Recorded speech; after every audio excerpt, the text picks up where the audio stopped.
Welcome to JP news. YSRCP Venkatagiri నియోజకవర్గ సమన్వయకర్త నేదురుమల్లి రామ్కుమార్ రెడ్డి ఆదివారం ఆయన నివాసంలో మీడియా సమావేశం ఏర్పాటు చేశారు. వెంకటగిరి మున్సిపాలిటీలో 25కు 25 మంది వైఎస్ఆర్సీపీ కౌన్సిలర్లు ఉన్నా కొందరిని ప్రలోభపెట్టి అవిశ్వాసం ప్రవేశపెట్టిన టీడీపీకి ఈ నెల 9న భంగపాటు తప్పదని ఆయన స్పష్టం చేశారు. ప్రలోభాలు, బెదిరింపులను తమ పార్టీ ధీటుగా ఎదుర్కొంటుందన్నారు. పార్టీ విప్ ధిక్కరిస్తే చర్యలు తప్పవని హెచ్చరించారు. వైఎస్ఆర్సీపీ నాయకులు, కార్యకర్తలు జోలికి వస్తే ఎంత పెద్ద వ్యక్తి ప్రమేయం ఉన్నా అండగా ఉంటామని తమ కార్యకర్తలకు, నాయకులకు భరోసానిచ్చారు. పరిధి దాటి చట్టాన్ని చేతుల్లోకి తీసుకొని వ్యవహరించే అధికారులను వదలబోమన్నారు. వెంకటగిరి అభివృద్ధిలో ప్రభుత్వానికి సహకరిస్తానన్నారు. వెంకటగిరి మున్సిపల్ కౌన్సిలర్లో ఒక్క కౌన్సిలర్ లేని టీడీపీ కొందరిని ప్రలోభపెట్టి అవిశ్వాస తీర్మానం ప్రవేశపెట్టారని, ఈ నేపథ్యంలో వైఎస్ఆర్సీపీకి చెందిన 19 మంది కౌన్సిలర్లను ప్రలోభాలు, బెదిరింపులు చేస్తున్న వారు ఎక్కడా తగ్గడం లేదన్నారు. మాజీ సీఎం వైఎస్ జగన్మోహన్ రెడ్డి స్ఫూర్తితో రాజకీయాల్లో విలువలు, నిబద్ధతను చాటుతున్న ఆ కౌన్సిలర్లకు హ్యాట్స్ ఆఫ్ అని ప్రశంసించారు. ఈ నెల 9న వైఎస్ఆర్సీపీ వర్సెస్ టీడీపీగా జరిగే అవిశ్వాస తీర్మానంలో వైఎస్ఆర్సీపీ విజయం తథ్యమన్నారు. అవిశ్వాస తీర్మానంలో టీడీపీ రంగంలోకి దిగిందా లేదా అన్నది స్పష్టంగా చెప్పమని డిమాండ్ చేశారు. ఇటీవల అవిశ్వాస తీర్మానం వైఎస్ఆర్సీపీ కౌన్సిలర్ల అంతర్గత విషయం అన్న టీడీపీ నాయకులు నేడు వైఎస్ఆర్సీపీ కౌన్సిలర్లను బెదిరింపులకు గురి చేయడం దేనికి సంకేతమని ప్రశ్నించారు. ఇక వైఎస్ఆర్సీపీ కౌన్సిలర్లకు విప్ జారీ చేశామని, దానిని ధిక్కరించిన వారిపై చర్యలు ఉంటాయని తెలిపారు. కూటమి ప్రభుత్వం వైఎస్ఆర్ కాంగ్రెస్ పార్టీ కార్యకర్తలను జైలుకు పంపించింది. కోర్టుకు వెళ్లి 6 వారాల్లో బెయిల్ మీద బయటకు తీసుకురావడం జరిగింది. ఎలా జరిగింది? తప్పుడు కేసు పెట్టారు. సరైన సాక్ష్యాధారాలు లేకుండా మేము ఏది చేసినా చెల్లుతుంది అనే ధైర్యంతో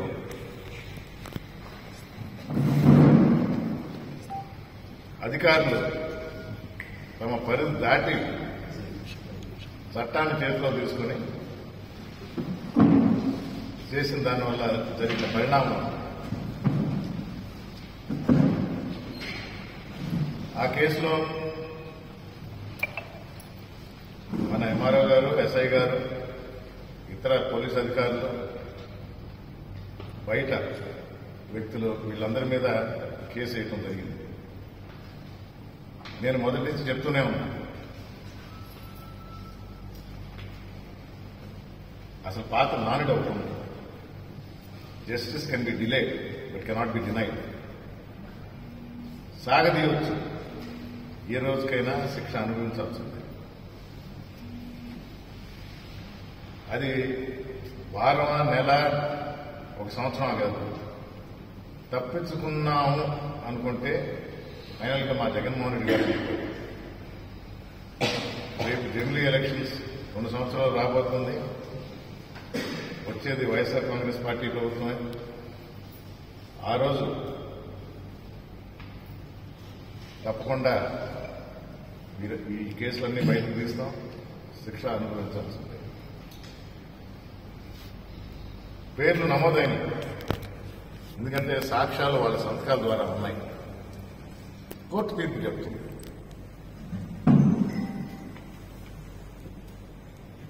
దక్కిలి సర్పంచ్ నన్ను అవమానించారు, నా సంతకం లేకుండా మీటింగ్ జరుపుతున్నారు, నా పర్మిషన్ లేకుండా వర్క్స్ ఇష్యూ చేస్తున్నారు, అయిన తర్వాత సంతకం పెట్టమని ఒత్తిడి చేస్తున్నారు, దీన్ని మీ దృష్టికి తీసుకువస్తున్నానని కలెక్టర్కి కంప్లైంట్ చేస్తే ఒక ఎస్టీ మహిళ ఉంది, సర్పంచ్గా ఉన్నాను, ఆమె పరిధిలో ఆమె అధికారులకు లోబడి దాన్ని సరిచేయమంటే కలెక్టర్ గారు ఆదేశించారు. అధికారి ఏం చేస్తాడు? ఆమెను క్వశ్చన్ చేయడం మొదలు, ఆమె తప్పు చేసినట్టు రిపోర్ట్ ఇస్తారు. ప్రజా సంఘాలు రంగంలోకి దిగింది. మేము మరొకసారి అసలు విషయం కలెక్టర్ గారికి చెప్పాం. ఇక్కడ కూడా పరిధి దాటిన అధికారులు తప్పకుండా శిక్షార్హులు. మొన్నటికి మొన్న రూరల్ ఎండిఓ గారు ఒక ఎంపీటీసీకి నోటీస్ ఇచ్చినంత వరకే అతనికి ఉన్న అధికారం.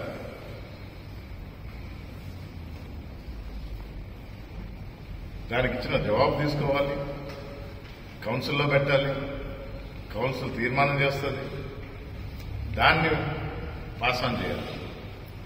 కానీ ఏం చేశారు? ఎన్నుకోబడ్డ ఎంపీటీసీని అవమానించి మీటింగ్కి వచ్చినామని బయటికి వెళ్లమని చెప్పడం జరిగింది. ఏ కారణంతో? మా పై అధికారి ఆదేశాల మేరకు. దానికి సంబంధించిన వీడియో ఉంది, లిఖితపూర్వకం కూడా ఇవ్వటం జరిగింది. దీన్ని జడ్పీ చైర్మన్ దగ్గరికి కంప్లైంట్ చేశాం, కలెక్టర్ గారి దృష్టికి తీసుకువెళ్ళాం. జడ్పీ సీఈఓ గారు నేను అలాంటి సందేశం కానీ అలాంటి ఆదేశం కానీ ఇవ్వలేదని చెప్పడం లేదు. ఎంక్వైరీ పెట్టి నిజానిజాలన్నీ బయటకు వస్తాయి. సీఈఓ గారే స్పష్టంగా చెప్పారు నేను ఆదేశాలు ఇవ్వలేదు అని. మరి ఎండిఓ గారు ఏ అధికారంతో చేశారు? అసలు బయటికి పంపించే అధికారమే లేదు.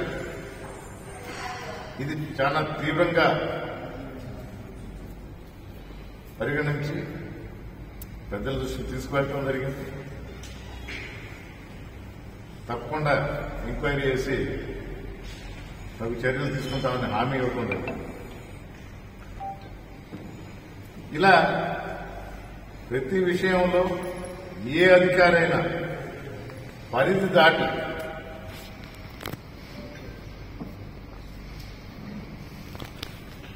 నాయకులను కానీ టార్గెట్ చేస్తే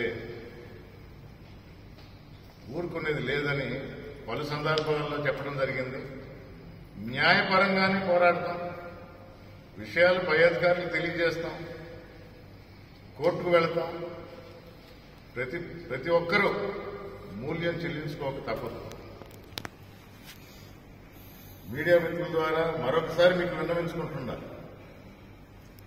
రూలింగ్ గవర్నమెంట్ ఉన్నప్పుడు ఆ పార్టీ కార్యకర్తలకు కానీ నాయకులకు కానీ 4 పనులు ఎక్కువ చేయాలనుకుంటే చేసుకోండి.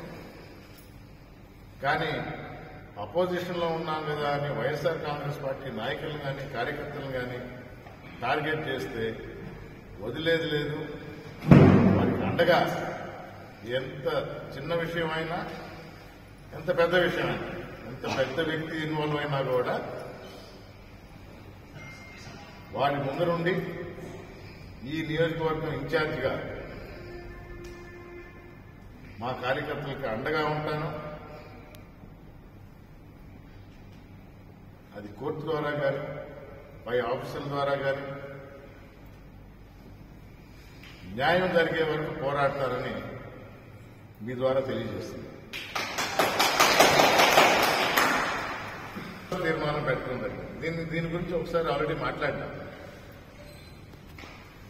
వెంకటగిరి మున్సిపాలిటీలో 25 కౌన్సిలర్స్ ఉన్నారు. 25 వైఎస్ఆర్ కాంగ్రెస్ పార్టీ గెలిచిన కౌన్సిలర్స్. అయినా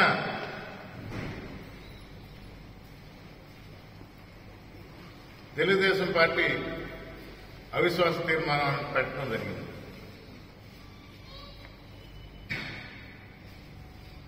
ఒక సందర్భంలో మాకు సంబంధం లేదన్నారు. కానీ వస్తున్న వార్తలను బట్టి మరి పార్టీ ఇన్వాల్వ్ అయిందా, చేస్తున్న వ్యక్తులకి వారి హైకమాండ్ నుంచి క్లియరెన్స్ ఉందా అనేది తెలియకుండా బెదిరింపులు ప్రలోభాలు జరుగుతున్నాయి. ఇప్పటికీ 3 సార్లు నేను వెంకటగిరికి వచ్చినప్పుడల్లా 19 మంది కౌన్సిలర్స్ 19 మంది కౌన్సిలర్స్ రావటం, కలిసి కూర్చోవటం, మంచి చెడులు మాట్లాడుకోవటం ప్రతిసారి జరిగింది. మధ్యలో ఎన్ని ప్రలోభాలు వచ్చినా, ఎన్ని బెదిరింపులు వచ్చినా ఏ ఒక్కరూ తగ్గలేదు, తరగలేదు.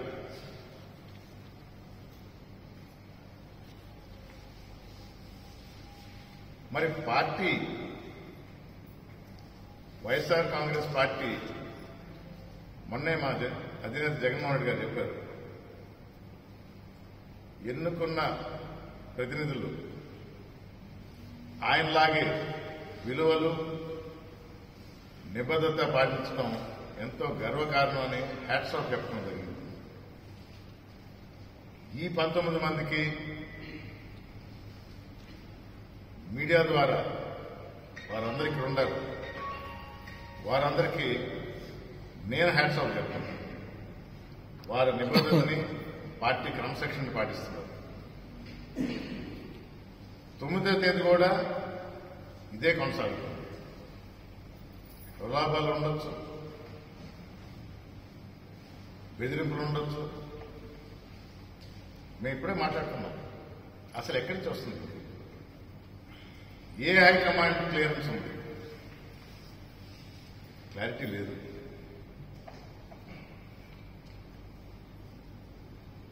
తెలుగుదేశం పార్టీ రంగంలోకి దిగింది అని స్పష్టంగా చెప్పండి. నేను ఆ రోజు చెప్పినా, మళ్ళీ ఇంకోసారి చెప్తా, ఆవాస పాలు కాక తప్పదు. తెలుగుదేశం పార్టీ మీడియా మిత్రులు అప్పుడప్పుడు వారికి అర్థమయ్యే విధంగా కొంచెం వక్రీకరిస్తారు. నేను ఎవరి వ్యక్తిగత పేరు ఎత్తల. ఇది తెలుగుదేశం వర్సెస్ వైసీపీ పార్టీల యుద్ధం కాదు, మాకు సంబంధం లేదని స్పష్టంగా తెలియజేయమని చెప్పండి. ఈ పార్టీల మధ్య జరిగేది.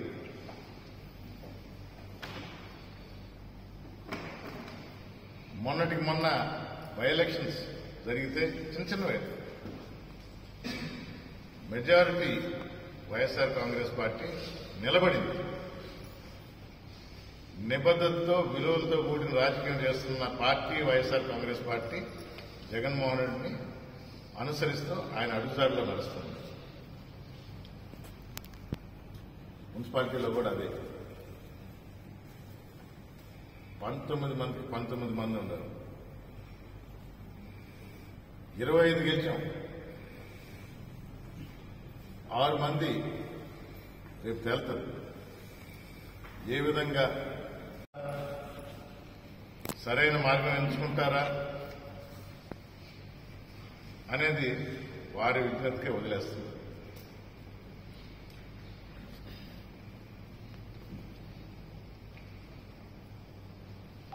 క్యాంపులు తీసుకుని వెళ్ళిపోతాం, కట్టుబడేసి తీసుకొని పోతాం. ఎవరిని ఇక్కడే ఉంటాం, ఈ టౌన్లోనే ఉంటాం, మీ కళ్ళ ముందరే తిరుగుతాం, మీకు కనబడుతూ ఉంటాం.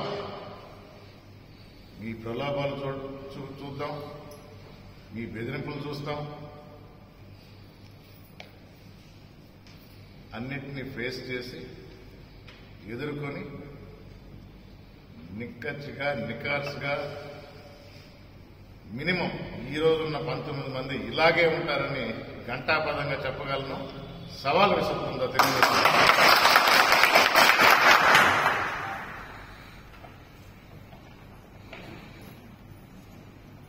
ఎక్కడో దాచిపెట్టాల్సిన అవసరం వైఎస్ఆర్ కాంగ్రెస్ పార్టీకి లేదు.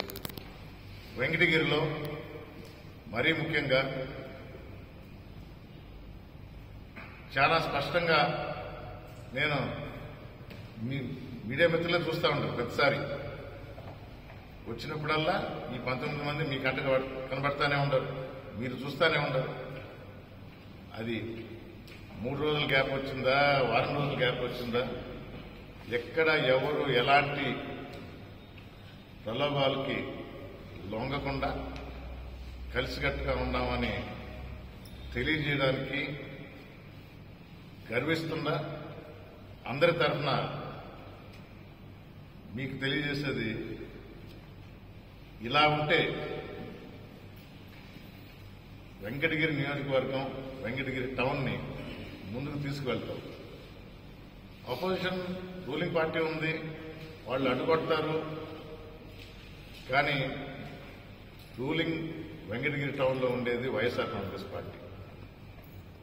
మంచి పనులు చేయడానికి, ప్రభుత్వంతో కలిసి చేయడానికి మాకు అభ్యంతరం లేదు. అమృత్ 2 కింద ఎలక్షన్స్ ముందర 110 కోట్ల దాకా తీసుకొచ్చాం.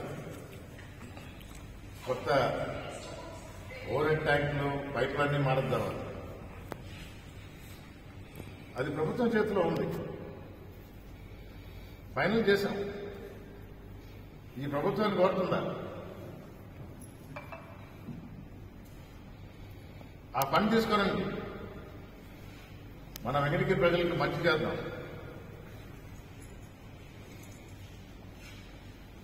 టౌన్ పెరుగుతా ఉంది.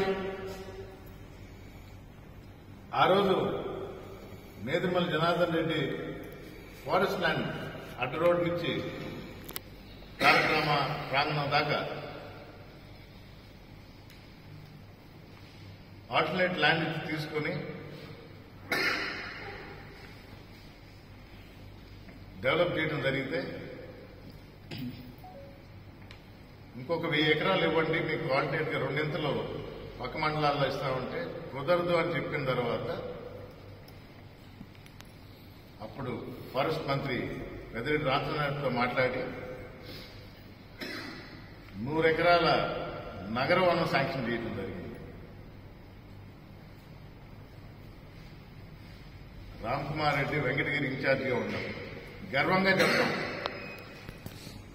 వెంకటగిరి నియోజకవర్గంలో, వెంకటగిరి టౌన్ లో నేదురుమల్లి జనార్దన్ రెడ్డి ఏం తీసుకొచ్చాడు, నేదురుమల్లి రాజలక్ష్మి ఏం చేసింది, పోలేరమ్మ జాతరని రాష్ట్ర పండుగగా చేసింది నేదురుమల్లి రామ్ కుమార్ రెడ్డి కాదని చెప్పారు. 4 కాలాల పాటు గుర్తుంచుకునే రకంగా చేయాల్సిన పనులు ప్రజలు అవకాశం ఇచ్చారు. మంచి చేయడానికి అపోజిషన్ లో ఉన్నా కూడా మేము కూడా సహకరిస్తాం. కానీ ఎన్నుకోబడ్డ వాళ్ళని దించాలంటే మాత్రం మా సత్తా చూపిస్తాం.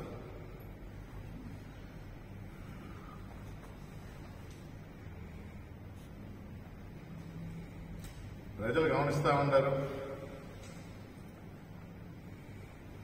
మరొకసారి ఆ ప్రజలందరికీ శ్రీరామనవమి శుభాకాంక్షలు తెలియజేస్తూ